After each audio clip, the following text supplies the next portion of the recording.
Mi historia comienza en un pueblo que parecía detenido en el tiempo. Las calles empedradas, las casas de teja y paredes claras, el sonido de las campanas al caer la tarde. Ahí vivía yo. Tenía el cabello negro, ondulado hasta los hombros, la piel morena clara y ojos negros en ese entonces. Siempre iba bien vestida, cuidaba cada detalle de mi maquillaje como si fuera una armadura discreta, una forma silenciosa de decirle al mundo que estaba bien, que había sobrevivido a las muchas penurias de joven. Fue en ese mismo pueblo donde conocí a Ricardo. Ricardo tenía 35 años y todo en él parecía correcto. Trabajaba en una oficina de gobierno, vestía camisas bien planchadas, zapatos limpios, y hablaba con una seguridad tranquila que inspiraba confianza. Era alto, un poco llenito, de piel blanca, barba cerrada y ojos grandes enmarcados por pestañas rizadas que suavizaban su mirada. Para muchos era un buen partido. Para mí, al principio, solo fue una conversación agradable que se repitió demasiadas veces como para ser casualidad. Nos hicimos novios. El noviazgo fue corto, pero bonito, sin sobresaltos, sin gritos, sin miedo, y eso, para mí, era algo nuevo y desconcertante. Ricardo me trataba con respeto, me escuchaba, me hacía reír. Nunca alzó la voz, nunca me presionó, nunca preguntó más de lo que estaba dispuesta a contar. Hasta que un día, sin dramatismos exagerados, me pidió matrimonio. Sentí una alegría inmensa, tan intensa que me faltó el aire. Pero junto a ella llegó algo más, un dolor antiguo, afilado, y un miedo profundo que me cerró el pecho. El pasado, ese que había enterrado bajo capas de silencio y rutina, despertó de golpe. No pude decir que sí. Le dije que lo amaba, que me hacía feliz, pero que necesitaba pensarlo. Ricardo aceptó mi respuesta con una calma que casi me dolió más a mí. No insistió, no reclamó, solo me miró con una ternura que me hizo sentir culpable por todo lo que aún no me atrevía a decir.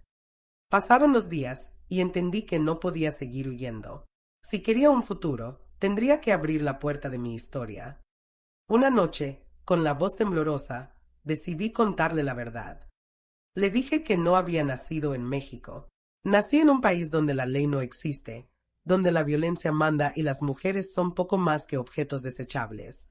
Un lugar donde la vida de una mujer no vale nada si no sirve a los caprichos de los hombres. Ahí, a los 16 años, fui violentada. Esa misma noche perdí a mis padres. Hombres armados llegaron a mi casa y se llevaron a los varones jóvenes del pueblo para convertirlos en esclavos de sus negocios. Nunca supe exactamente qué pasó con mi padre. Nunca volví a verlo. Durante 3 años viví en el terror. Humillaciones, miedo constante, cuerpos sometidos, almas rotas. Aprendí a callar para sobrevivir, a no llorar en voz alta, a desaparecer por dentro. Hasta que un día, algo cambió. Una congregación religiosa llegó al lugar. Dijeron que necesitaban mujeres jóvenes para labores de limpieza y atención de heridos.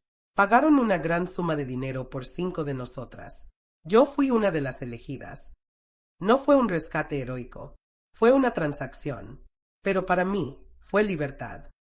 A los 22 años, después de recibir estudios básicos de secretariado y algo parecido a cuidados emocionales, me dejaron marchar.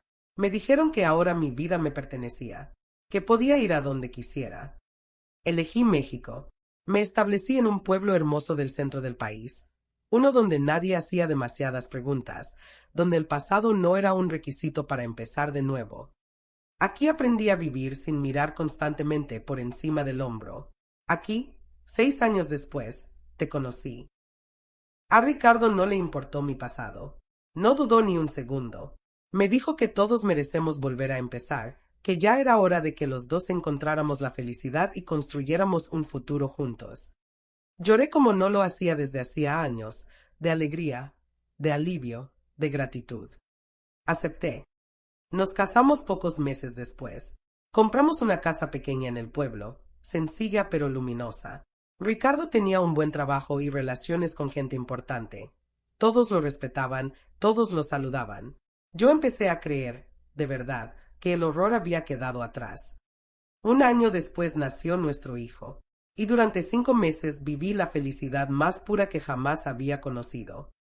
Lo veía dormir y pensaba que todo había valido la pena. Hasta aquella mañana.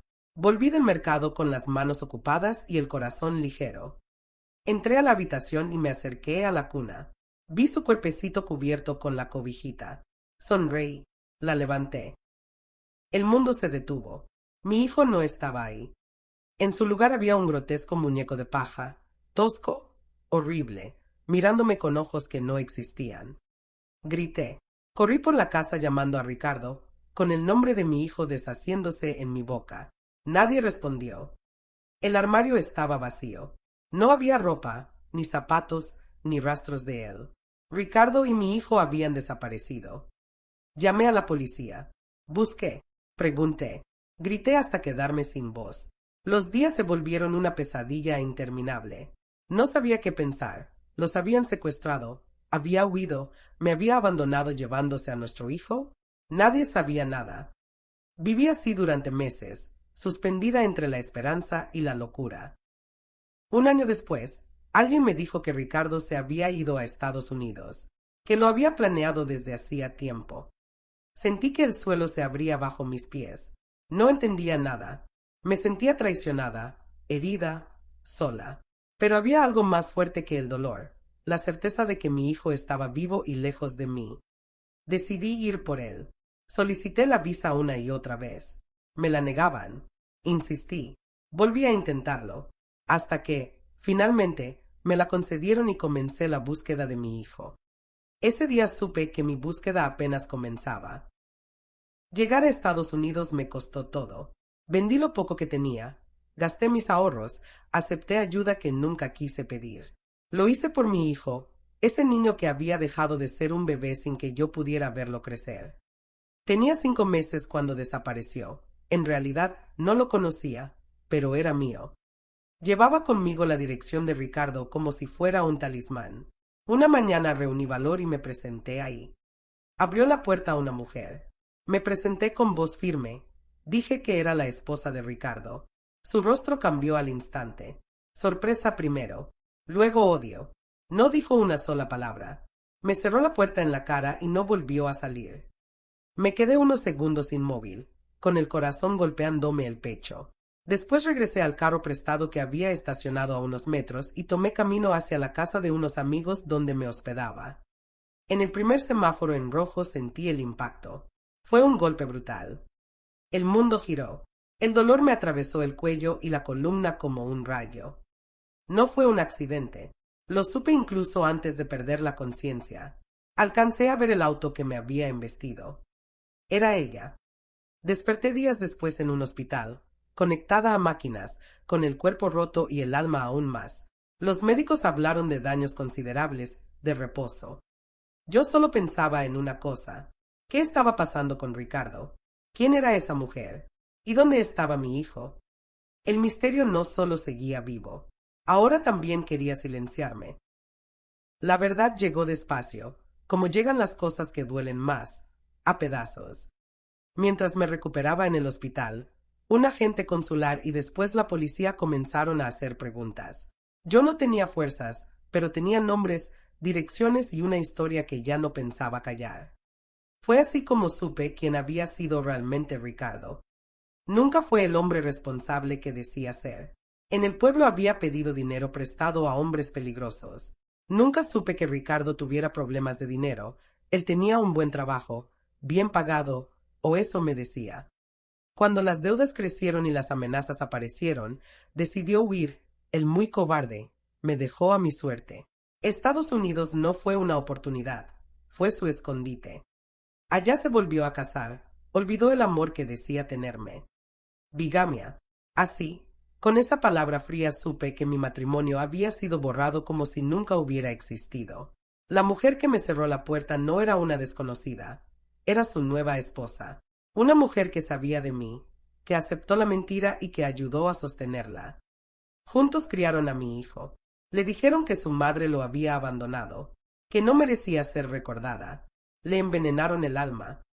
Cuando intenté encontrarlo, cuando me atreví a tocar esa puerta, ella decidió eliminar el problema. El choque no fue un error, fue un intento de callarme, pero no lo logró. La investigación avanzó. Hubo pruebas, registros, testigos. Ricardo fue detenido. La mujer también. Hubo cargos por fraude, bigamia, secuestro y ocultamiento de identidad de un menor e intento de homicidio. La justicia llegó, pero no como yo la había soñado. Mi hijo quedó bajo custodia del Estado mientras se resolvía su situación legal. La ley me dio la razón. La juez condenó a Ricardo por secuestro de mi hijo, por bigamia y a su esposa la obligó a pagarme $30,000 por haberme accidentado y para mi atención médica. Hoy vivo con cicatrices en el cuello y la espalda y con un vacío que no se llena. Aún debo esperar tiempo para recuperar a mi hijo. Ese par le hizo un daño psicológico grande mintiendo sobre su verdadera madre. Hoy tengo la certeza de que la verdad salió a la luz y de que nadie pudo borrar mi nombre. Mi hijo sabrá quién soy. Tal vez no hoy, tal vez no pronto. Pero algún día sabrá que su madre lo buscó hasta el final.